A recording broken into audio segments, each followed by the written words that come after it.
This podcast could potentially have adult language, adult themes, definitely drinking, and possibly the possibility of sexual content. Listener discretion is advised. Hello, Drinking with Authors fans. We have some pretty big news from your host here, Erica Lance. We are moving to change the format of the show to be one episode. So there's a few episodes that were recorded the old way that we're doing the new way, and that's what you're listening to. So thank you. Don't forget to like and subscribe, and we love having you as fans. On to the show. Welcome to Drinking with Authors. I'm your host, Erica Lance. My co-host today is the amazing and very lavender-looking Bo Lake. And our guest today for the second time on our podcast is Linda Rosen. Woo! Welcome, Linda. Welcome. Thank you. I'm so excited to be back here with you guys. Well, we're excited to have you. You're so much fun. Let's talk about what we're drinking. I went to the City Lights Cafe that is here in Silva today, and I got myself a local honey latte and then brought it home and put whiskey in it because, like a boss, this is how you do things. So it's amazing. And now it's actually way too sweet.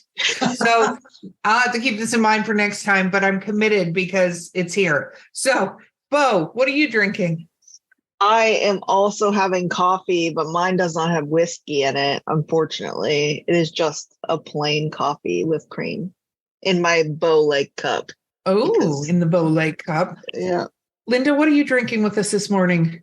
Well, I've got orange juice here, but I put it in a wine glass, so I'm thinking that it's a mimosa. I like it. I like it. Mental. Yeah, imagination. Mm-hmm. Okay. Yeah, no, it's true. It's true. Okay, you're back because you have another book coming out, and I'm going to hold it up because it's called The Emerald Necklace, and I was very fortunate that you sent me a copy. But so let's talk about your journey since the last we saw you. Okay. Well, last time I was here, we were talking about Sisters of the Vine, I'm pretty sure. That was my second book. Yes. And as I was finishing that, I really didn't know what I was going to write next. I mean, there are some writers who have like a slew of ideas waiting for them. And I was like, I want to write something and I don't know what I want to write. And I had a few things that I had to keep in mind. It had to be in the not too distant past because that's part of my brand, which was not a problem for me because Sisters of the Vine was in the 60s and 70s. And I was really wanted to stay in that time period, but I didn't want to write, I didn't want to focus on the Vietnam War. I didn't want to focus on civil rights or do anything with hippies.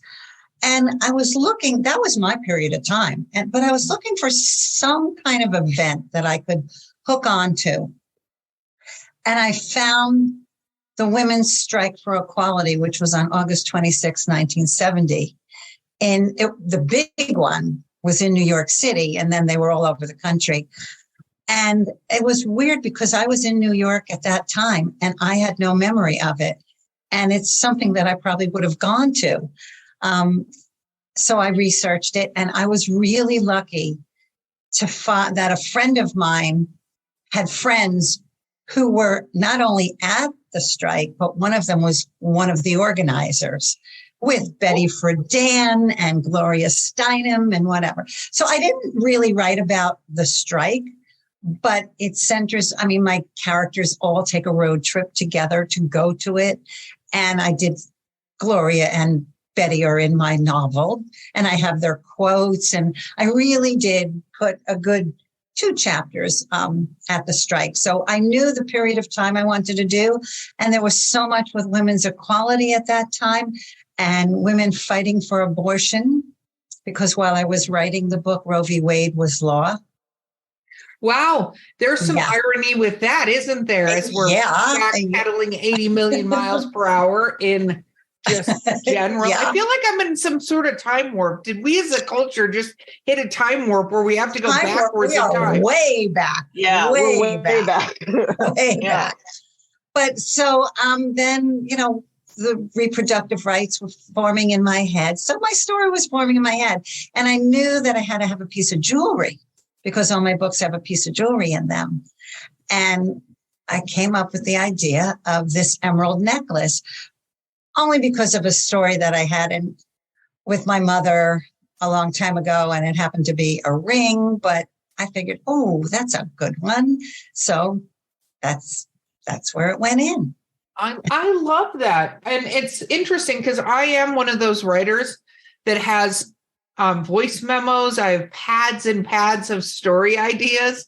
Like, not all of them come to fruition and not all of them are brilliant. Right. I do write them down and record them, but not all of them are little gems or nuggets. Well, one of mine, I mean, now that the Emerald Necklace is coming out on Thursday, well, on May 11th, because when this will go live afterwards, but it will be out in the world, in readers' hands. And I am working on book 4. It's just running around in my head. I'm doing research for that. But you talk about having the ideas in your, like one of those authors that has tons of ideas and maybe it'll never be. I have no idea why. And I've never even sat down to write it or research it. But I've had this idea about baseball during the Civil War. It's not something I write. I write about women who overcome obstacles to find their way. Well, and I write apparently, though, the universe needs you to write that book. So sometime, and I may, it's going to have women in there. There's going to have to be a piece of jewelry in there, maybe on third base. I don't know, but we'll figure it out. Well, you could always research the lives of the wives. I mean, we talk about the baseball players, but the wives or the girlfriends or the, Yep. The other. Okay. See, now you got me even going more. Okay. All right. I sometimes feel when these ideas stick around for a long time, you just have to go with it. I just started writing a book that I had the idea for. It's actually a young adult horror novel. So it's slightly, I don't know if it's slightly out of my wheelhouse because it's young adult. I just have to watch the sexual content of it, I guess. But I think that's the main point I have to watch. But it's interesting because, or new adult, I had this idea and it's gone. It literally sits with me. Like I walk around with it on my shoulder forever. And I finally got an excuse and I've started writing it. And it's so weird because it will be a series, but it's taken on a life of its own in my brain. And I'm like, that's great. It is, except for I feel like you have to write those down when those things happen. Because I feel like they get louder and louder and louder to the point where, like, if you don't write it down, it's taking up all your brain space to do any writing. Yeah, absolutely. And I mean, that's why the book I'm working on now, which I just have about 3 chapters down, but I have an idea what, I read about the Heterodoxy Club in one of Fiona Davis's books, Lions of Fifth Avenue, and I was fascinated by that club. And I said, I knew I always wanted to write something in the early 20s where my characters would be part of the club. So more and more was coming in my mind during the research. But now you're talking to me about this one, and now this baseball wives thing is really creeping up. Well, you got to be careful, because it sounds like the baseball wives is really the one. I don't want it to take over because I really love this other idea. Which you can go back to. I'm just warning you. Maybe you have to write both. Hey, when I wrote my first 2 books, I was writing them sort of in tandem. I was writing one, put it aside, wrote the other, put it aside. So the baseball one needs to start being a little typey type. Yeah, typey type there, Linda. Yes. We're sitting here. Come on the podcast and we'll come up with multiple books you need to be writing at the same time. So, but this is exciting that you're working on book 4 and now book 5. Well, right. And it's not only exciting, it's just mind-blowing to me because I didn't start writing till close to 60 years old. And I mean, I never expected to have one book. It was a dream, like just the dream that somebody would sit down with a book written by me, and wow, book 1 came out and I was like, ooh, now I'm not stopping, so yeah, it is. I think it's brilliant. And, you talk about it being a dream. I remember when we last talked and you were last on the show, And I have to say, the authors that I've interviewed that have chosen creatively later in life, I think is so fascinating, right? Because there are those people that start off like, I'm going to be an author when I grow up someday. And we talk to those. And then we talk to the people that were like, I've decided, to start writing and it's my side gig and blah, blah, blah. But it's very interesting, the people that get to a certain point in their lives and they're like, I'm going to share stories. And I think it's brilliant. And I think it's brilliant how far you've come with it, because it is very easy to get demotivated in this field. And you're part of other groups and we're going to talk about it and helping other authors, right? But I think when you first started, had you not found that tribe and found these groups and stuff, it is really easy to have that idea you had, I'd love to have my book in the hands of readers, blah, blah, blah, get completely run over by a truck. So true. And I have to tell you, if it wasn't for finding that community, which was the 2020 debuts, which came out of the Women Fiction Writers Association, I wouldn't have found my other communities. I wouldn't have found all the writer friends that I now have that have blossomed my world. And who knows what I would have done at that time, because it's tough. I mean, community is everything, I think, in this game that we play, this writing game. I agree. I say find your tribe, even though in a book recently published where I mentioned that, they said I couldn't use the word tribe. Oh, happened to me too. Did it? Okay. High five, Linda, because when she told me that, I was like, are you out of your mind? What the hell? Happened to me. I had to use the word community or whatever.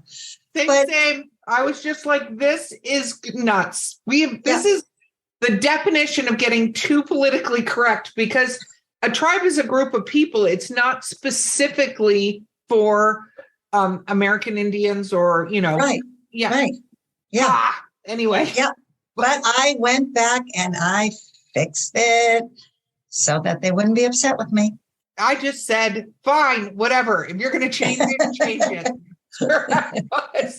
But I realized afterwards that I had left it in once, and they said something. I said, "Oh, come on, one time, it's fine." No, they took the one time. I had only one time, and they or twice technically, because I was in the mentioning it in the top 10 thing, and then anyway, yeah. But so let's talk a little bit about how's your writing changed now that this came out. This was, I think, mid-production process when we last talked, right? It was like you were near the sending it to the editor phase and everything. Probably, yeah. And then, so how's your writing changed since? I guess I'm more confident in my writing than I was when I first started, of course. And I always knew that I would get feedback. I'm in a critique group and, whatever, your beta readers, you get feedback. And at the beginning, I think most writers feel like, oh, okay, maybe I did that. Maybe I should use her idea, or maybe I should use his idea.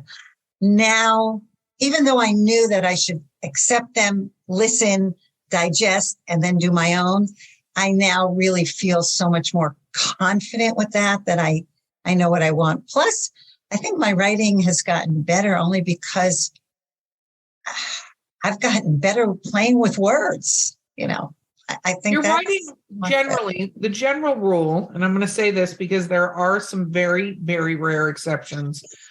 But generally your writing does get better. That's why it's really hard, I think, as writers to go back and go through manuscripts, don't go through a manuscript too much, because every time you go through it, you're a better writer at the end. And when you start again, like I always say, just fix the stuff that really needs to be fixed. Like where you left a comment going, I have to enter some kind of gun in here, or I need to find the statue in the town square of Thatcher, Indiana.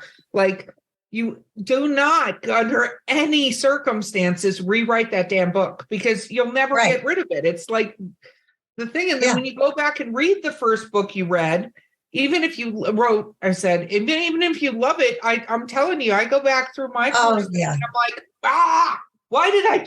that. I should have That's done why it this way. It would have been better. never do that. Just never look at it again.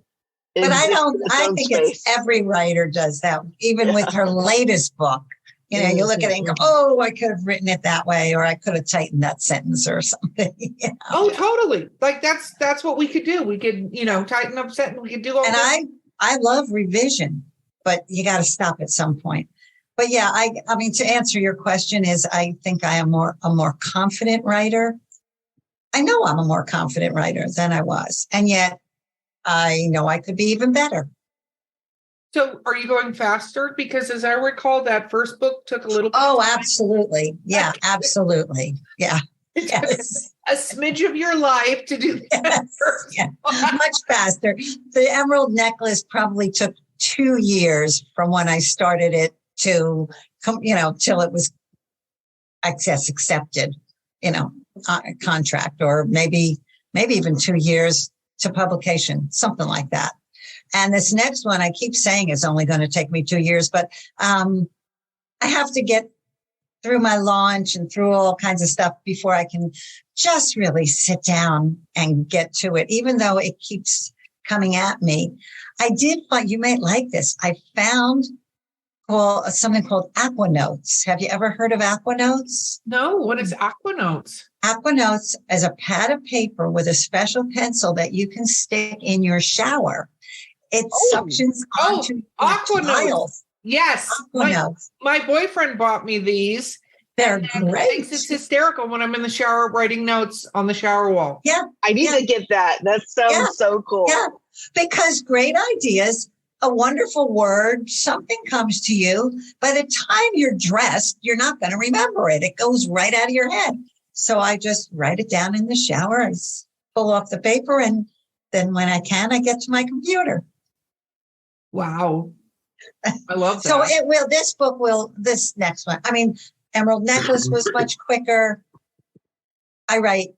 It's not that I write faster. I guess I get my seat in the chair more often. Well, and I think you'll find you do write faster because words come a little easier and you're not second guessing. I mean, it may not be warp speed, but I do find that now I write a lot faster than I did when I was first starting it, because the confidence thing, I think, is very, very true. But I don't know, maybe you do this. When I'm writing, I mean, some people just let the words pour out of them and it looks like garbage and then they have to go back and fix it. I can't move on until I fixed it. I can leave out things like the name of the store or certain things. Not that I won't go back and fix it 6 more times, but I want it to be pretty well done and colorful before I can move on. That's me too. Yeah. And so I could work on a scene, a chapter. I mean, it could be 2 paragraphs could take me over an hour. Oh, yeah. No, 2 paragraphs take over. Wow. Well, I guess if you're cutting time going back through it, that's good. I mean, it's putting the time in at the beginning rather than later on. Though sometimes something will come to me and I'll have a whole dialogue in my mind and I'll just get the dialogue down and then I can go back and put it in a scene. Right. So that's when I write faster for sure, because I'm just spilling out that dialogue.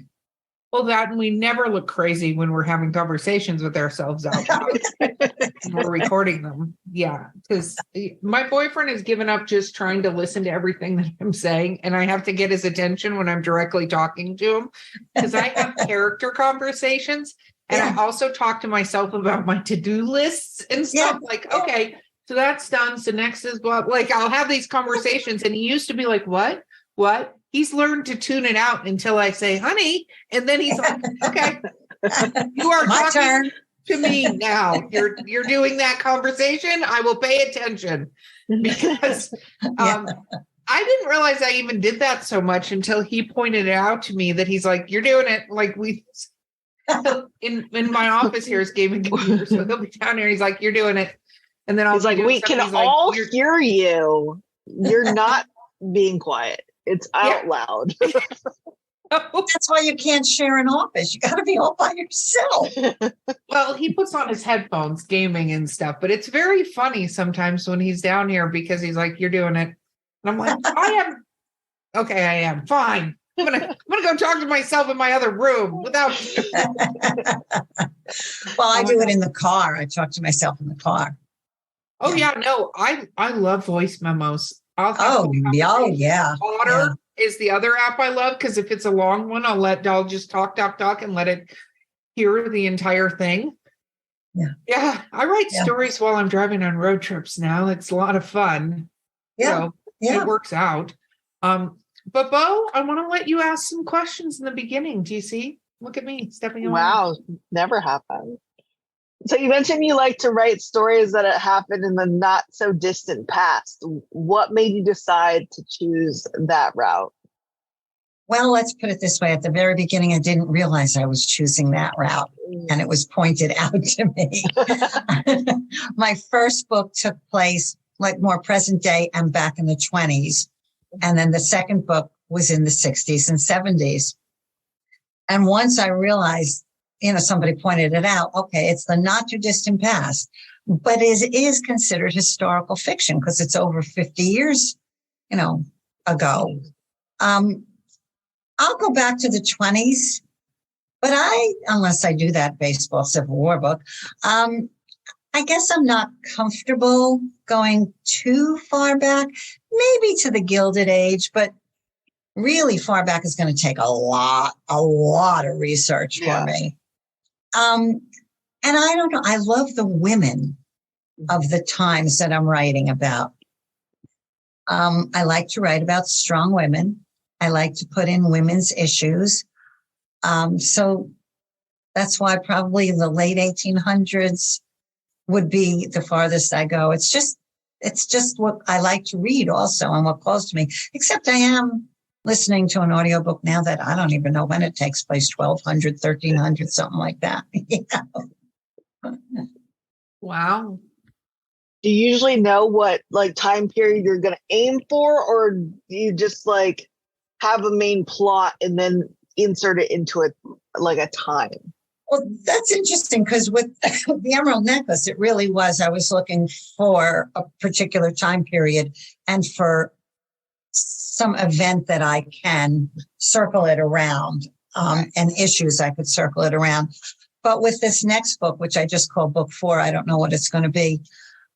I said, okay, enough of the 60s and 70s. I don't want to do that. And I wanted very much to get this heterodoxy club in there. And I also, since I've written stuff in the Emerald Necklace, there's a bit about marches for the women for the vote. I wanted to do something after the vote was law. So it had to start in 1920, after 1920. So I chose 21. And then I was trying to figure out what age I wanted my characters to be when I'm writing, because it's going to be dual timeline. And so I really like the early 50s. There's a lot of fun stuff to write about with that and add in. So it kind of works that way, But if I do the baseball, I'm going back into the 1860s. So. But it's just a time period that kind of wraps me in a blanket. I like doing the research for that time period. I like the clothes. So, and the women of that early 20th century, late 19th century. Mm-hmm. I do the same thing. I keep gravitating toward the 1920s, the 1950s, and now I'm doing a 1980s, and it's very fun to enmesh yourself in the research for it, and it kind of helps build your story because you have these brackets in which you're working, and I like to do that too. I don't. I mean, you said 1980s. That's too close for me. Yeah, it's very. Yeah, that's too close. And I prefer reading books that take place in the past rather than currently. Though there are books that I absolutely love that it's not that they're set currently that is important in the story. So that, Right. that's okay. That kind of novel could take place anytime. That Right. sort of thing. Like it's more nebulous. It doesn't really matter. Yes. Yeah. Hey, listeners, you know me, Erica Lance. You're just listening to me in the podcast that you have. But guess what? I'm doing something new.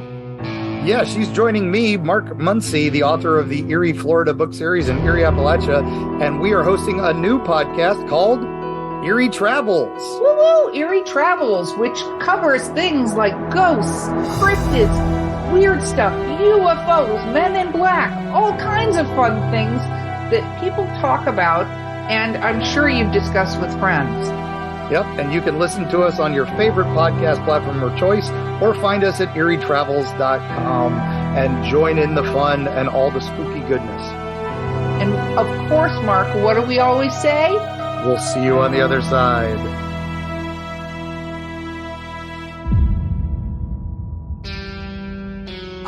Okay, so let's talk a little bit about the other things you do besides writing in the writing arena. Linda, what do you do outside of the brilliant writing that you do? In the writing arena? Yeah. Okay. I do a lot. I am. I know that. That's why I asked that a question. tour guide. I never thought I would call myself a tour guide. I am one of the tour guides, the admins for the Facebook group Bookish Road Trip. And just to let your viewers know, we now have over 5,000 members in Bookish Road Trip. Every day, something is going on for readers and writers. It's really such a fun group. I mean, it's just you sign up for Bookish Road Trip on Facebook, and every day there's something different. There's an interview with an author. There's a game to play. There's Fridays are author days where authors can promote themselves, but no other day. So it's not one of those where all you're going to get is promotions of their books. There's just, we have an author ride along, and I can't even think. We have a book club. We author take the wheel, which is when authors can take over for the week. But then we have all kinds of stuff with readers, and readers interact. It's a lot of fun. I am the editor of Wanderlust, our newsletter. Okay. And I also share the membership Sundays with Grace Salmon, the great Grace Salmon. She's our membership chair, and she's a wonderful podcaster also, and author. But she and I share it. So when it's my Sunday, I do literary trivia. Oh. And it's very interactive. You put the answer in the comments, and people have a lot of fun with it. And then you get talking about the book that, that might be the answer, and all kinds of stuff goes on.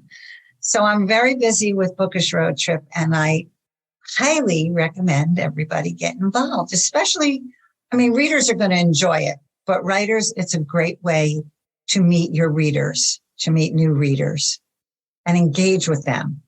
And then I am on the board of the South Florida chapter of the Women's National Book Association. Actually, I co-founded the chapter, and WNBA, books, not basketball, has been around since 1917, when women were not allowed into the all-male, American Booksellers Association. And the women booksellers at the time banded together, and they created Women's National Book Association. And now we have chapters all across the United States. And I'm also involved with Women Fiction Writers Association. So as a member, I'm not a volunteer on that, but I will be speaking at our 10-year anniversary conference in Chicago in September. Oh, wow. And I'll be talking about critique groups and community, because that's the chapter I wrote for the book Launchpad Countdown to Writing Your Novel.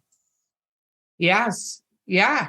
It's part of a series. It's an anthology of lots of different writers, lots of award-winning writers who have contributed. We have Launchpad, Countdown to Writing Your Novel, Launchpad, the Countdown to Publishing, and Launchpad, the Countdown to Marketing Your Novel. They're all out.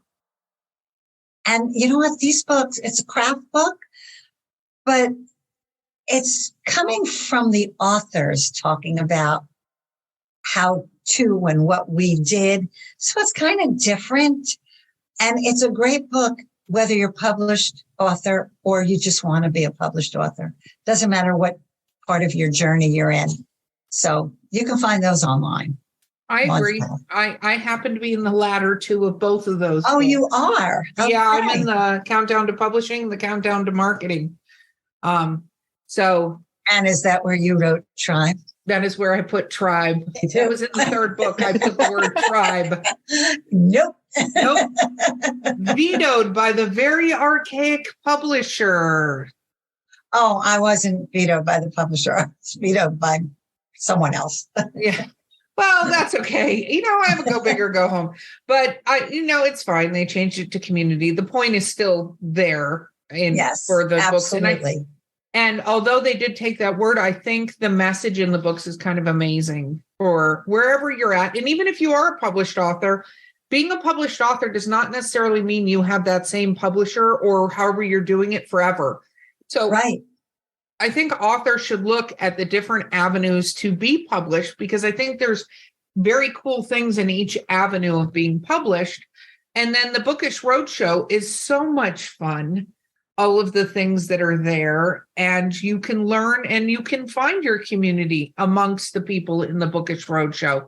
Because if you're an author and don't know where to start there. Like absolutely. I found readers. I mean, that's really, I started off with the 2020 debuts, but because of that, I met Mary Helen Sheriff, who is our CEO of Bookish Road Trip. And I was brought into that, and it's community, tribe, community, whatever. And that's where you find your readers. And I mean, why else do we write? I'm writing for readers. That's the whole reason. And I love to talk to my readers and talk to any readers. I love to talk books. Yes. And I think that's fun. It's, again, your community, because you have to find your readers. You have to find your community. The Author Talk Network is amazing for just being helpful to writers out there, period. I think it's great that not only you took on getting published and getting your books in the hands of people, but you took on becoming a part of something that will allow other creatives to succeed. Well, so that is so important.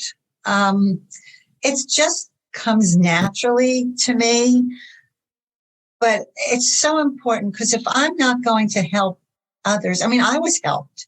So, and I want to help others. And it's always been, if I enjoyed someone's book, I want to help other people find that book. So it's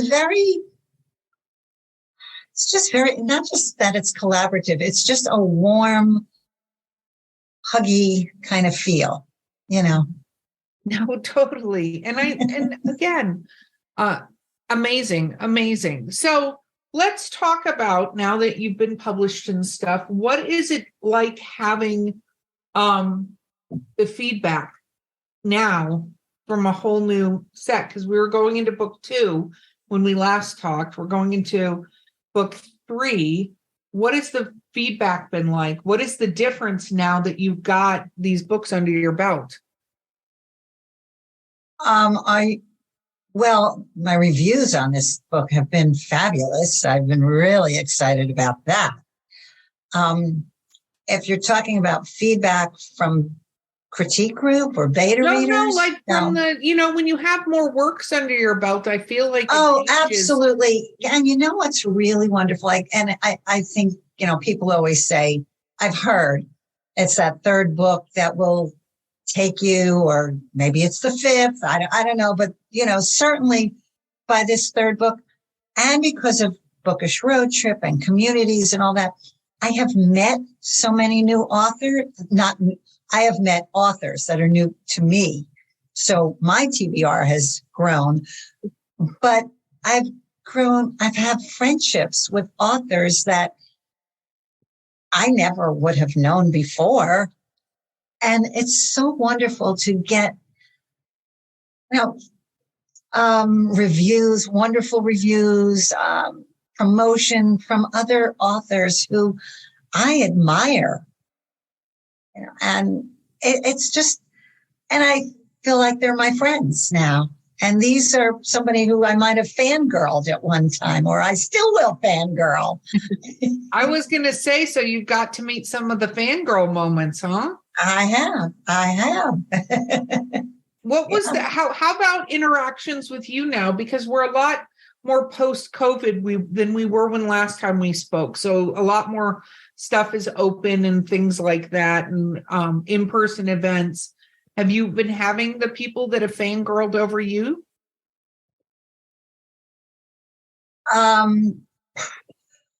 In-person events, I've had not that many, truthfully. I had a couple at libraries. Coming up, I'm going to be doing book festival over Memorial Day weekend and a few others. And as I said, I'm going to Chicago. But still so much is virtual. So, because the people I've met and the people I've become friendly with are like all over the map. Though I will tell you, fangirl. Okay. Yes. Fangirl. Oops. Yeah. Almost forgot this. A bunch of us met for lunch. I spent about 5-6 months in Florida. So I drove probably an hour and a half, two and a half, I don't even remember, 2 hours up to Vero Beach. And Barbara Davis drove in for 2 hours from Orlando, and Grace Salmon drove up, and Karen E. Osborne drove up, and we all met. And that was a real fangirl moment for me because I just adore Barbara Davis's books, and I adore Barbara Davis. And Grace is a friend, and her book, and Karen's books. So yeah, I was a fangirl then, and I felt part of the community. So it was like, ooh, look at you, Linda. No, I think that's you're brilliant. part of this community now. It's not just, Linda Rosen back there looking at these authors and wishing I was one of them. I am. I love that so much. I love that. Okay, Bo, go ahead. I'm sorry. I could tell if you have questions. It's fine. I always have questions. I know. What has been your best reader experience, whether virtually or in person? A book club that I did in Utah at it was called Red Ledges. And my girlfriend lives there, so she pitched the book to her book club. And little did I know, it turned out to be a luncheon with, 40 women. And when I walked into her clubhouse, on the big screen, on the screen TV in the clubhouse was my picture, lunch with the author. It was like me, And that, because I've always been in book clubs for years and years and years. And before I started writing, that was one of the things that was like, oh, what is not only to have people read a book, right, that I might have written, but to do book clubs. I would love to do book clubs one day. And I have done some book clubs in person and virtually. And that was a really big one and really, really exciting to do. So that one was. And then another one that I will mention, it was through a giveaway. I don't remember which group it was, but again, another Facebook group. It might have been Bookish Road Trip. It might have been Tattered Pages. I don't remember. But I had the person who won also won not only my book, but a Zoom with me. Mm. And we did a Zoom together, and she invited her friend. And now they are two of my biggest promoters, and I love it. I love it. You know, So you did have a fangirl moment. I did. I guess I really did. Yeah. Linda, you're underselling this. What is happening? No, I do. I do. And you know what's really, really thrilling is when people come up and say, when is your next book coming out? You know, or whether they come up to me in person, which I have had happen, friends or acquaintances, or I meet people who I've known through pickleball or something else. And then they find out I'm an author and it's like, oh, where can I get your book? So yeah, that's exciting too. It is. It's all so exciting. It's very cool. It is very exciting. And I'm glad you're having those experiences because they're absolutely deserved. But I think it's just what makes it all worth the hours in the chair. And it's why I sat down to write. It was for readers and I'm loving it. I'm loving it. That is so awesome. Go ahead, Bo. Sorry. I was just adding in. Not to skew us a slightly different way, but you've talked about how you have been helping other authors get their leg up and figure out this industry. What is your top advice that you would give a new author? Get involved on Facebook as much as you hate it. Get involved in reader groups. In reader groups, you're going to feel comfortable in reader groups. And that's where you'll find your readership. Because the publishing world is so different today. And you're not going to find your book, right on that first table in Barnes and Noble or some indie bookshop, especially if you are unknown. And you want to meet readers? Get on social media. It's the way to do it. Find them where they are. You're right. Find them where they are. And that's where they are. Yeah. Yeah. Yeah. No, it's true. We are in, I was having this conversation. It's very funny because I was having a conversation with somebody the other day, actually 2 conversations in the same day on this very topic. So I'm just going to throw this in. Sorry, Bo. But I don't think people realize how important keywords are to things. And not only keywords, but hashtags. And this is why. Because, for instance, you put your book out, the AI, our AI overlords, aren't reading your book, right? What they're looking for is what you say in your ads, what you're talking about, what hashtags you use, what keywords you put, because they're not going to present, like if I love historical women's fiction, they're not going to put your book in front of me unless you have historical women's fiction in the things you're talking about.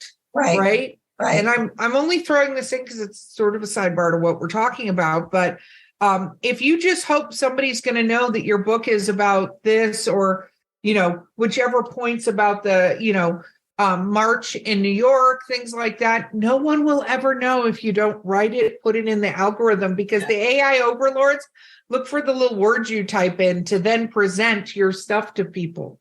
And I think it's a huge thing that people don't realize when they're talking about their book. And if you do the videos, that's great, but you still have to put the hashtags in the video uploads because the AI overlords aren't necessarily taking every word of everything you say to present you to other people.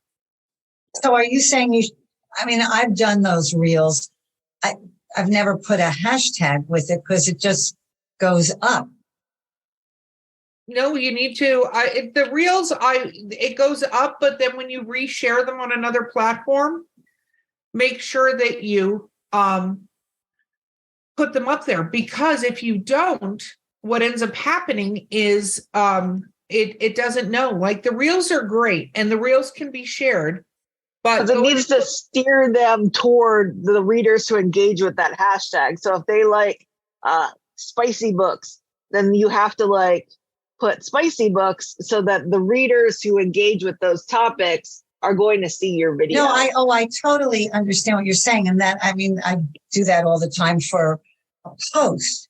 Yeah. But I guess when I put up a reel, that's just the video. So and it just seems to go up. Is there maybe I have written a post with a reel and put hashtags. Maybe I have. I have to see. Yeah, it's like the second screen, like on the Instagram ones. You put your video, and then there's like a comment thing before you push submit. So then you put them in. Right.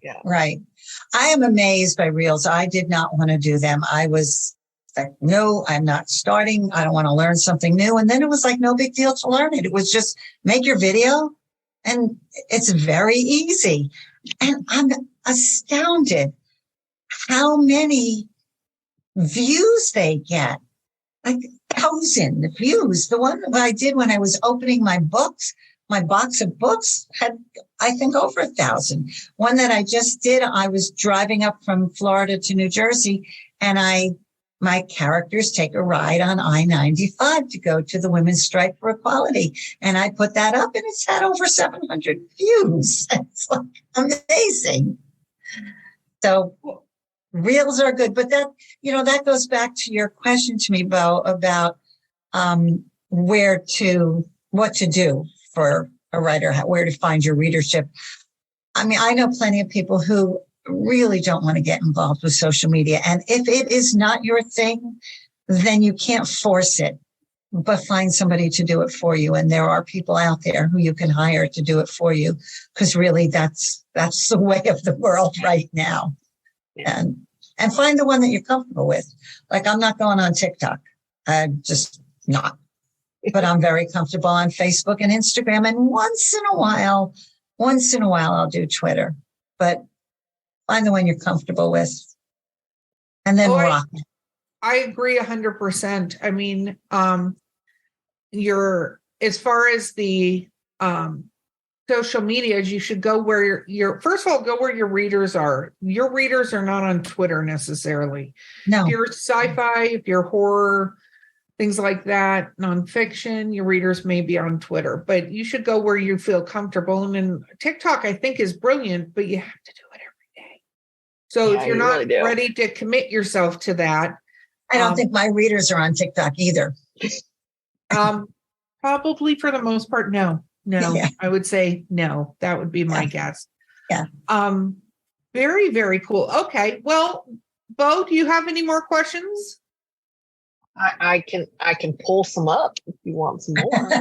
I have a whole list. Oh, go for it. Well, I want 2 more questions and then we'll wrap up. Well, I always like to ask writers what their typical writing day looks like. What does your writing day look like? Such a bad question to ask me. Why? Because I have lots of non-writing days. Same. Okay, so a typical writing day, normally I start my day with whether I'm playing pickleball. In the summer, I teach aquasize, or going out for a walk or something like that. And then I will come home and sit down for a few hours in the afternoon. Occasionally, I will have something that's just coming out of me, and I can't wait to get to my computer, and I'm still in pajamas, and I go to my computer and I'm writing for a few hours, but then I got to get out and be physical. Yeah. So I'm not one of those who will sit down at 5 a.m. or 6 a.m. until 3 or whatever. I do a 2-3 hour stint when I'm really doing well. And then other times it might be an hour. Yeah. That's close to mine too. I can't do those all day stints. But probably the same with you.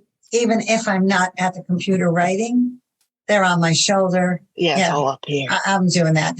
And if I'm not writing, I'm spending time marketing, promoting in a fun way on Facebook, or working on a newsletter, that sort of thing. I like my newsletter. I have fun with my newsletter. What are some things you have in your newsletter? Okay, well, my newsletter is called Linda's Tea Room. Ooh. And, I try to make it fun at the beginning, something, what I've been doing. It can be personal stuff too. And then what's happening with me in the writing world. I always always have books to recommend on audio and physical book, because I have this graphic. It's like in my hands, on my ears. And then if there's something going on that I can promote for somebody else, I will do that. Sometimes I ask them for help on a book I'm writing, because right now, and anybody who wants to help me, please do this. My next book, I have a set of earrings in it that were designed in early 1900s. And they were supposed to be very unique, because the father had them designed for his daughter and her two best friends, and nobody was ever going to have the other pair. And I need somebody to design these earrings, and I don't care what stone or whatever, but I'm throwing it out there to your world, and they can get in touch with me from linda-rosen.com on my website. You can email me and give me ideas for earrings. I love that.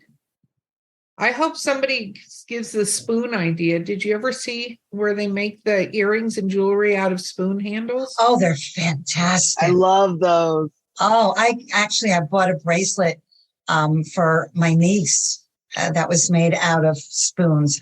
I love those. Yeah. So they're usually throwing that in the hat. There. Spoon They're handle. usually at art fairs kind of thing. They are, but they actually in previous times used to do this all the time too. It's not just a recent thing. Oh, wow. I will have to research that. But if somebody wants to come up with a design, I promise you'll get a book from me, maybe even a tote bag. A tote bag? Tote bag has been thrown out there. Oh, my goodness. Okay. Well, I hope the listeners give lots of feedback and give a tote bag. I'd love to see a picture with that. Hello, Drinking with Authors fans. This is your host, Erica Lance. Because of the change of the format of the show, welcome to the literary briefs portion. Enjoy. You've already been on the podcast, so we have to shake up the questions a little bit because we've already had the answers to some of them. What is your favorite book you've recently read since we last saw you? Okay. Well, can I give you two? Of course. Okay. Because one, probably most people know about, it's Lessons in Chemistry. Have you read it? No, I've seen it literally everywhere, though. Okay. It is brilliant. I love the narration. She's in everybody's head. It's an omniscient narrator, and she's in everybody's head. But I love the dog. Now, I've heard of other people don't like the dog and talking in the dog's head, but I love the dog being in the dog's head.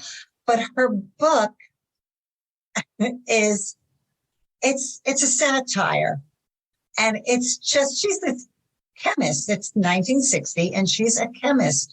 But because of the period of time, she just can't get where she's supposed to be, because women were not supposed to be scientists back then, and women were not going to be given all the roles, even though she knew the research and whatever. So she gets this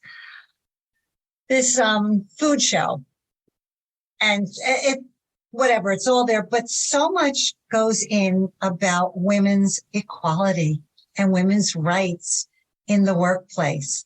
And as I'm reading this and laughing through the pages and stunned by the brilliance in the writing, and this is her debut, I kept saying, there's so much similarity to my book, though I'm not saying I didn't write a satire, but it's women's rights and women's equality.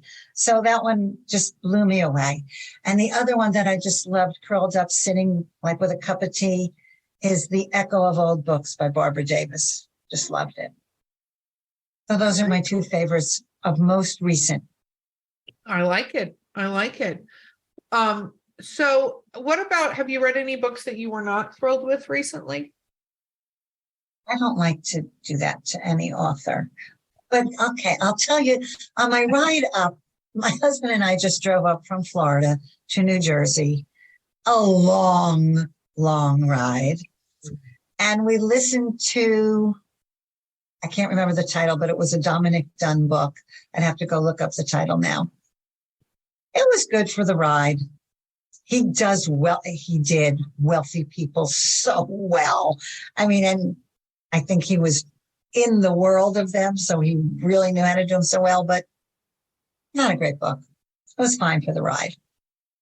Well, I don't know. I think a great book is what's needed on long road trips like that. Well, it was great for a road trip, but not, we kept reading it and we kept listening, going through traffic and rain and whatever. And you're like, okay, cool. I wouldn't do this for pleasure. This gets to the whole thing. No, it wasn't that. The book wasn't that bad. It was pleasant to listen to, and the characters were good, because they were these super wealthy characters, and the whole play on them was good. But usually if I review books, I will write only good stuff.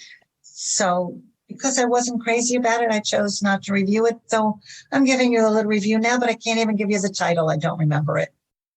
That's okay. That's okay. What is your next major writing goal? Like, to get book 4 done. That's my next major writing goal.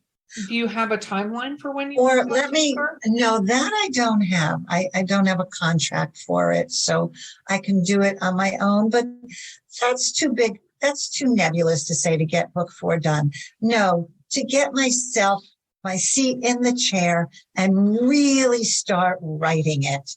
That's my goal. But before I do that, I know what I'm going to be writing about, and I've started it, and I've started research. But I'm going on a research trip to to California. And while I'm out there, I'm going to be in Culver City because my character that I'm writing for book 4 will be there in the early 20s. So I want to do some research there for the early 20s. And then I'm taking myself to the New York Historical Society because my characters will also be in New York City in the 20s and in the 50s. So I want to get some good feel for it. And I only live a half hour from Manhattan, so I can walk the streets and do that whole thing, but I want to go to the society also. So my real goal is to get my butt in the chair and just let the fingers fly across the keyboard. I like that. Sometimes you just have to do that, Bo? I like the hands-on research of actually going there and experiencing it in person. That's really cool. I like that. Well, because even if it doesn't make it into the book, any specific thing, I'll have a feel for the streets. Yeah. That sort of thing, and how far she lived from the studio. She's an actress, and how far she lived from the studio, and MGM is right there. So that kind of feel, because I know that area from today, right? But now I want to go back and pretend. Oh, here's a question. What is the most surprising thing you've learned while doing research on for a book? Okay. I had to research abortions for the emerald necklace. And I learned about herbal abortions, herbal tinctures that were used. And I learned about granny midwives. And whether that's surprising, I don't know if you want to call it surprising, but it was quite eye-opening, I guess, and fascinating. Yeah. I could see that. I learned more about abortion than I needed to know. There is herbal things. I just think there's also a lot of false information on what. Oh no, bad. Yeah. And actually, truthfully, in my research, I also found that they are highly not recommended. Do not. And I actually put in author notes in my book because of that. I didn't want anybody to think that they could do this. And I never gave the full recipe because I just didn't want anybody to do that. They're very dangerous. Yeah. I agree with you 100%, but they absolutely used to do those as the They did. Yeah. Way before medical doctors kind of got involved in that situation. Absolutely. Yeah. Well, a lot of women thought that was the better way rather than going to the butcher, Well, yeah. Or, your dentist surgeon. Yeah. A lot of people didn't know that dentists used to also be surgeons. Oh, absolutely. That's That's the oh no, the barber also. Yeah. The barber, Yeah. too. Yeah, Barber. sorry, Yeah. the barber. Yes. Yeah, with the barber pole. Yeah. Yes, use cut hair and do surgery. Go team! Like that's a different school than they offer. I don't know. I'm not really happy with my hairdresser. I don't think I want him doing surgery either. I'd like him to do a little more surgery on my hair, maybe.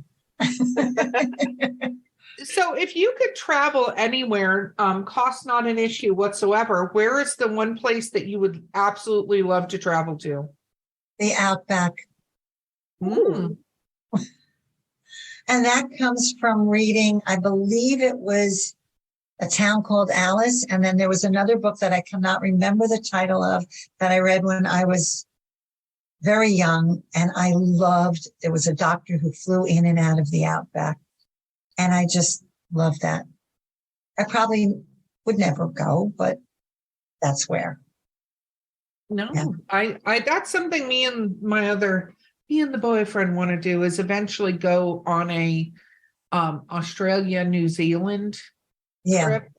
Yeah. But I told him, I said, if we go there, we got to be there like 2 weeks or 3 weeks because it's, first of all, it's such a long flight. It's like a 2-day flight. Oh, no, you got to be there for a long time. True. Yeah. Yeah. And as not a huge fan of being on flights that long, I kind of go, well, we'll see how long that goes. Can you take a boat? That, you know what? I think that would be neat. I wonder how long it takes to cross the Pacific to go there. I don't know, though. That sounds terrifying, pirates and all. Because they're actually a legitimate issue. It's so funny. Like, Yeah. another weird fun fact that I read about cruise ships and stuff, there's a lot of training regarding what to do if you get attacked by pirates. This is the 21st century. It's just frightening. Oh, well, now the pirates have automatic weapons. So Yeah, well, yeah, and it's a real thing. I mean, Yeah. No, I thought, I mean, of course, I think the much bigger cruise ships are harder, but some of these small ones, or we're going to take our personal, whatever ship to whatever. I'm like, nope, pirates. Thank you. I'll hard pass on that one. No. Bo? If you had to dedicate your most recent book to a celebrity, who would it be? Oh, very well might be Gloria Steinem. Because there's so much about women's rights in the book. And she makes a cameo, right? She does make a cameo. She does. Maybe I should send her a book.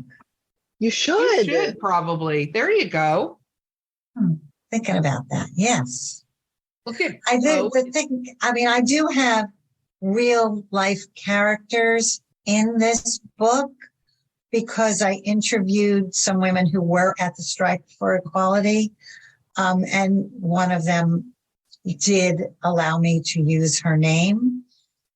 So I have her in there, Ruth Ann. And I know that Gloria Steinem and, Betty Friedan and whatever from my research. So I do have the real people in those chapters. So they just do that. Should. I hear she's very nice. So yeah. Well, she was really nice to my character. Oh, was she? Yeah. Now, Jill is the character who had to do with Gloria. Yeah, she was lovely to Jill. Yeah. Very cool. Yeah. Bo? What is your favorite writing snack? I know that's been asked. I've heard other people ask that question. I don't eat when I'm writing. I forget to eat when I'm writing. I can miss lunch, honestly. Time goes by, I am not eating. So I'm not snacking. And even if I have a cup of tea, it gets cold. I'm just typing. Laser focused. Absolutely. I might be typing food in there, though. I mean, if my characters are eating, I'll describe how juicy the hamburger is. But no, I'm not. I don't have a snack. No, not me.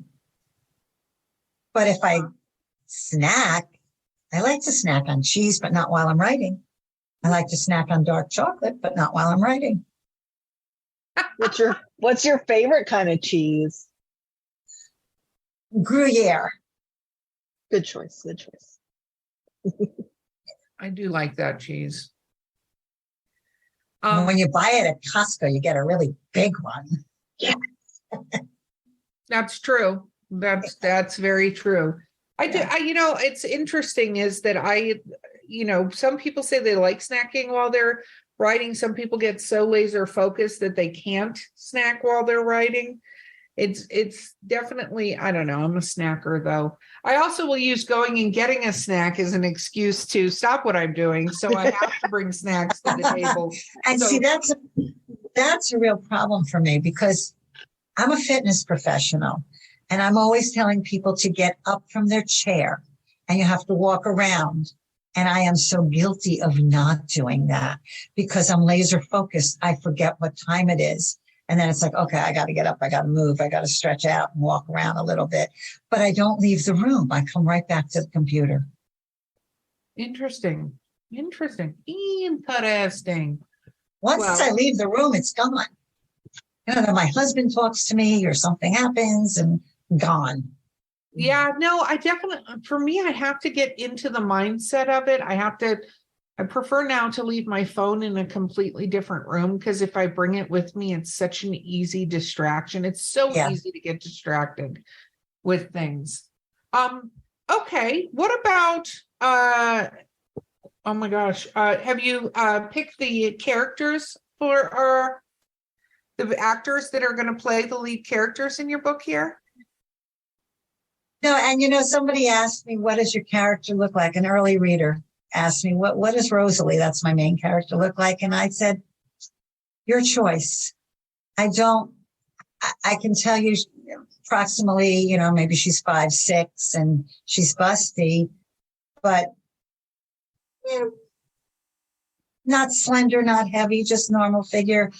My character, Fran, I can say I gave her a neck like a champagne flute, but I don't have a vision of them in my mind.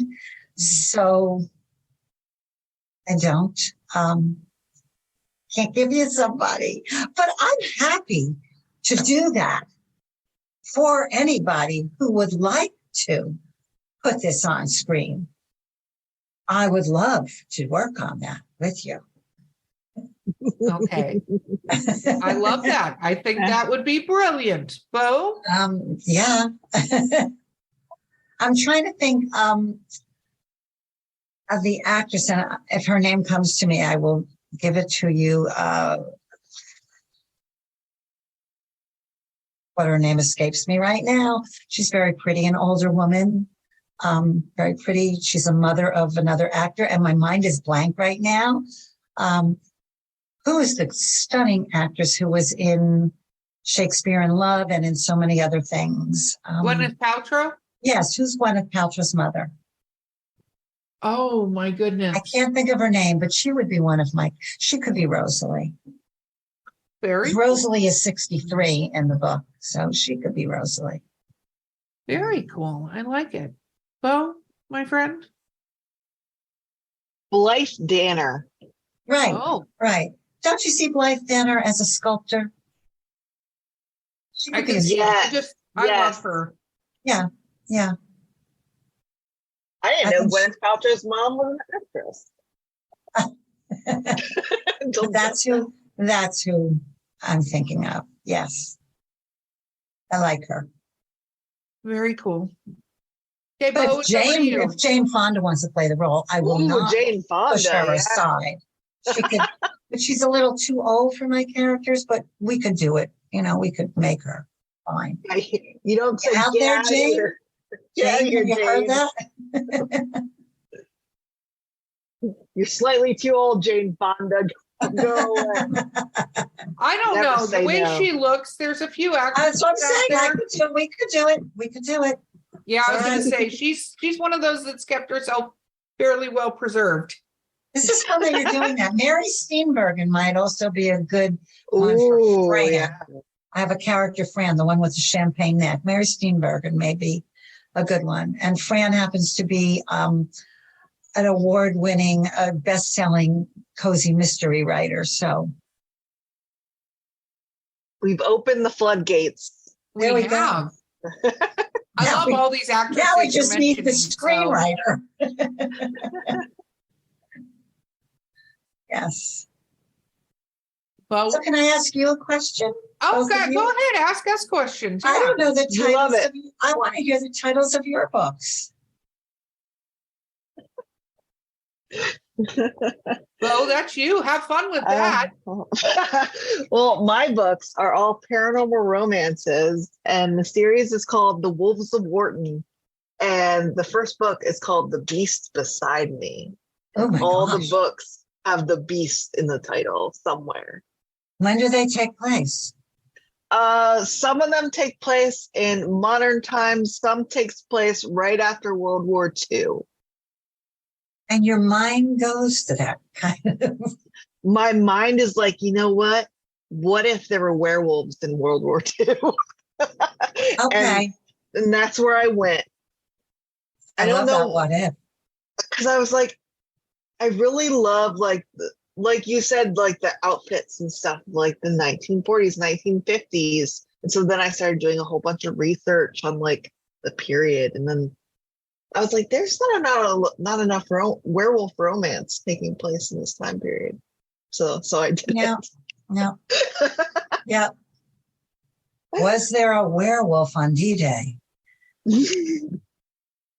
Yeah, there's a whole sequence like that in one of the books. I can't recall which, because there's 6 of them. But there's him in Japan, like going through a battlefield as a werewolf. I could not write that kind of book, but I'm glad there are people out there who do, because there are readers who want that. There are. And Erica, what do you write? Now I'm interviewing you. Oh, I see that. So I were under Erica Lance, as if that's a separate person, not me. I write horror. So I write horror thrillers that don't have a happy ending. So I have a lot of short stories that are published for that. And I'm working on 2 novels right now. One of them is the young adult novel. It's going to be called Jump. And that's going to be a series, and it's more sci-fi horror about, for lack of a better way of saying it, the person being able to jump into bodies. And there's a bunch of technology around that. And then I'm writing a book series called The Florida Hunting Grounds, and it's about serial killers. And it's the story of a police officer who stumbles into finding a serial killer, and then she's called upon on different situations when that happens. So, where in Florida? The first one takes place in Ybor City, around Tampa.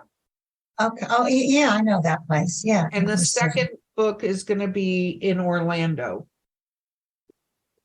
So, yes. Isn't Ybor City the one with the scars? Is that Ybor City?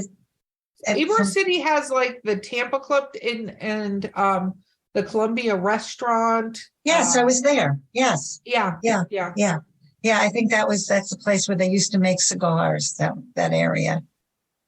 Okay. Interesting. Good. Yes. Well, and we talked about pirates before, and along the southeast coast, the Treasure Coast. It's called the Treasure Coast because there were lots of pirates in that area that treasures would come up from the waters. So that's another spot you could set your books. No, it's true. Good. They'll be set all over the place because Florida has a rich history of being a freaking weird place to. And it still is. Yeah, no, it totally is. So yeah, that one, that one's going to be interesting and fun. Good. Fun. Yes. Fun. It's interesting what makes people. Is there anything? Under my chick lit erotica name, which is Dahlia Lance, which if you say it fast, it's Dalliance, which again still makes me laugh. But I have 2 series going right now. One of them is called the Randy Michaels novels. And the first book in that is called My Home on Whore Island. The third book in that series is called The Training of the Tramp. I'm working on that one right now. And then the second book in the Apartment 23B series, which is called, the first one's called 72% Match, and it has to do with a little bit with dating websites, but mainly 2 pretty interesting characters. And then the second one is called It Was Meant to Be, or whatever. Whoa. So you got a lot of stuff going on. See, I mean, a lot of people can do that, write different things all at one time and work on different projects. I can't do that. I mean, I said I did that for my first 2 books, but really, like, I would be writing The Disharmony of Silence and then put it down for a year or so, and then went to Sisters of the Vine and put that down after a year or 2 and went back to the other one. But I can't do both at the same time. Yeah, I can't do that either. I have to do projects separately. Yeah. I keep saying I'll work on like 2 at once, and my brain I'm so over. focused. Yeah, I mean, I am in my characters' heads that I can't. It's enough to keep track of these characters, and they're talking to me and creating them. And I actually sometimes think I see them as I'm walking down the street, even though I said to you, I don't know what they look like. Like somebody will walk by and I'll say, "Oh, that could be Rosalie." You know, that kind of thing. No, I'm totally. But okay, what other questions do you have for us, Linda? For the first time ever, we're being interviewed on our own podcast. Well, what drew you? Like, I know what drew me to write the kind of books I write. Those are the kind of books I enjoy reading: women's historical fiction, women's fiction. I don't read horrors. And what brought you to write those kinds of books? Well, for me, I'll go first, Bo, and then I'll let you go. For me, the horror aspect and the suspense, I like those kind of books, but I also think it's fascinating what people are capable of. I'm a little bit of a true crime junkie, and it's fascinating to me because a lot of the stuff that you see that happens in true crime, I couldn't write in a book because people would go, that would never happen, but it does happen. Right. All the time. Yeah. Yeah. And so that, and, spooky stuff. And so my stuff sometimes has paranormal and sci-fi and that kind of stuff. So that's what drew me to do that. And I write stories that don't have happy endings. And I do that somewhat intentionally. One, I think it's easier to find the ending to the story that way, because I think a lot of these traumatic events, people don't walk away okay from it. Even if surface-wise they appear to be okay, internally they're not okay from whatever happened to them, right? So for that, I wrote, that's why I like to write that. And then for the humorous erotica, like My Home on Horror Island has these things in it called whore tips, and there's over 100 of them. And they're not on how to have sex better, but they're how to be confident in yourself and how to set your own boundaries and how to do these things for you, and, how to be a better partner. And when I started writing that book, it was slightly based on real life experience. But I realized that I hadn't read a lot of novels that had the female character owning the situation and doing it in a way with a lot of confidence and without there being a degree of, oh, this is, naughty or dirty or like, that kind of stuff to it, where it was more sort of matter of fact. And also the heroine is a plus size heroine. Like, I based her kind of off of myself. I've been 6 feet tall since I was 12, and I've never been pencil thin. I'm not a model. So that's what caused me to do that. And then the other book series in that is with a friend of mine, a very good friend of mine, and he wrote the male versions of the chapters and I wrote the female versions, and they're just ridiculously terrible people. And those ones, the story arc of those characters is not that they get better at the end of it. I love that. I love that. But Bo, what about you? I kind of wandered into romance. It was not my genre. It wasn't where I was intending to go ever. But a friend is a pretty prolific romance writer and needed an editor. So I started editing for her.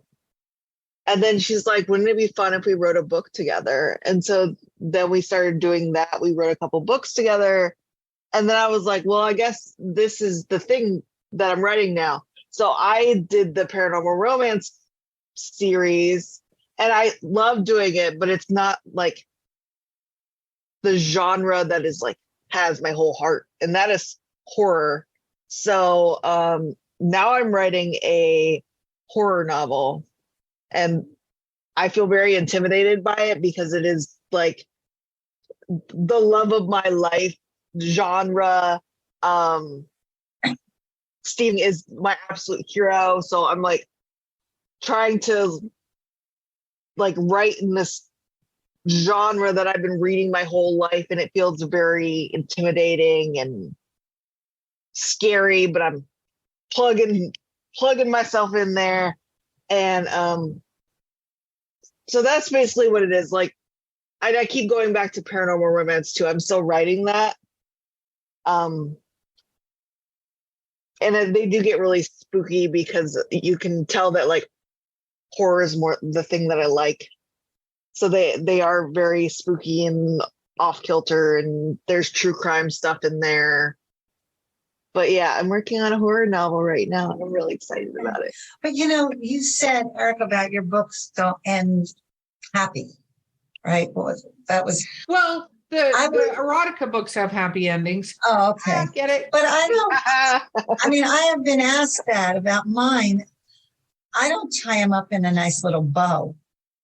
I like to leave them what I call a satisfying ending. And as a reader, you might not feel that it was satisfying. Maybe you want something more. But I leave it where you want to sit back and go, oh, okay. Yeah, that's a good idea. That kind of thing.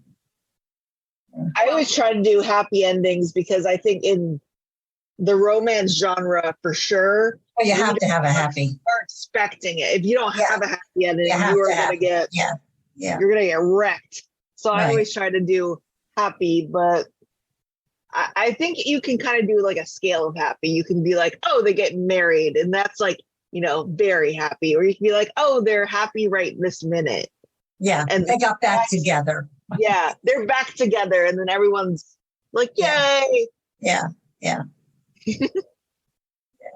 Yeah, no, I think the happy endings, it's more like a lot of books, even how Stephen King's books for the most part have some sort of happy ending, right? Yeah. I think that the way I like to write my books, because it's a little different than a lot of the other horror books and stuff I've read, I just like to leave the audience going, what the hell just happened? Like, I love that. I like, like you just grab the rug and pull it right out from under them. You're like, that's the last page. You're welcome. Exactly. Like, if somebody's gone through something really brutal and painful, it's one of my stories. I'll give an example. One of my stories is about this gentleman who befriends a young kid at his neighbor's house. And that sounds this is not a perverted thing at all. But, when he's outside doing yard work, he talks to her, all this other stuff, right? The whole situation and things like that. Well, she had actually died before this story even is going. And so you go on this journey with him and his daughter and all this stuff. And it's a whole thing. And she's not alive. And he's having this interaction, and it goes through sort of the mental health part of that and having it. And he still once realized, like, once all this comes present to him in the story, he slips right back into it and is having these interactions. That's fascinating. Yeah. And it's just because you go through that doesn't mean you're going to come out the other side going, oh, I'm going to come to grips with my grief and I'm going to, all these things, right? His brain just protects him again. Yeah. From that situation, which is very creepy when he slides back into it again. because you're now getting it from the perspective of the people watching him slide back into it. It's incredible how the mind works, how the writer's mind works, how to create these, like, things will happen. Just, I could be driving along and, maybe I escape a near accident for some reason. And then a brief story comes in my mind. Oh my gosh, what if? But I never go to write those because it's like not something that I'm going to sit down and enjoy writing. It's not my thing, but I can see where stuff comes up and you think, well, what if? Or, like you read your true crime and, what if? But what you said before about this true crime, the true stuff that people would say, oh, you can't write that. That would never happen, that kind of thing. I once had a guy in my critique group when I was writing my second book, and the kind of something I put in there, and he said that would never happen. And I said, but it really did happen. It really did. And he said to me, don't dick up a good story with the truth. And so that has stayed with me forever. Excuse me for using that language. No, I mean, it's that true, has stayed with me forever. Something that's true, you got to fictionalize it.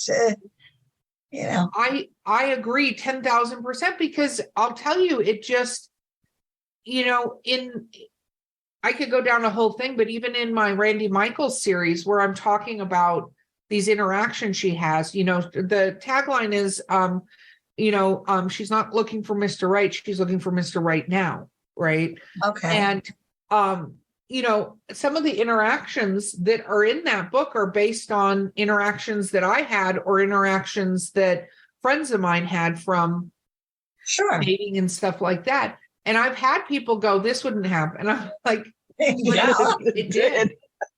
Oh, I think my doorbell went off with just a magical sound right about the time we have to wrap up. Bo, I'm going to give you the final question. What is a quote from your book that sticks with you and you like to share with people? Oh, I wish you had given me warning, because I like to sneak it. I honestly. Or a quote from someone else that sticks in your head. Okay, yes. I have a quote from Eleanor Roosevelt, which I have at the beginning of my book, Sisters of the Vine. And it's, a woman is like a tea bag. You don't know how strong she is until you throw her into hot water, or something like that. So I like that. And I like that because I think that goes for everything. Strong women that you don't know their strength until you throw them into the hot water. So I like that. Yeah. I love that. And that is what we will leave this lovely podcast with. But shameless self-promotion, where do people find you in your books? Okay. My website, linda-rosen.com. You'll find everything there. You can even read the first chapter of each of my books on the website, and the links to buy them are all there. And the link to sign up for my Linda's Tea Room infrequent newsletter. And this podcast will be on there, and all kinds of other fun things. Awesome sauce. Very, very cool. Well, Linda, as always, it's a pleasure having you on the show. We love it. I love being here. Thank you. Thank you so much. And I can't wait for part 3 when your next book comes out, and then part 4 when our Civil War book comes out. Great. And if I ever do write that baseball Civil War book, I'll let you know. You need to let us know, because I'm going to be like, yeah, I'm just saying I can feel it. It's in there. So I think it may take a few years. Might take a few years, but thank you. This was a pleasure. Thank you. Awesome. Guys, this has been Drinking with Authors, the Literary Briefs edition, where we were actually interviewed for the first time ever on our own podcast.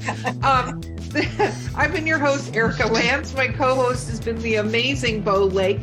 Linda Rosen has been our guest. Don't forget to like, subscribe, review, please. We live off of you pressing some buttons for us, and we'll see you next time.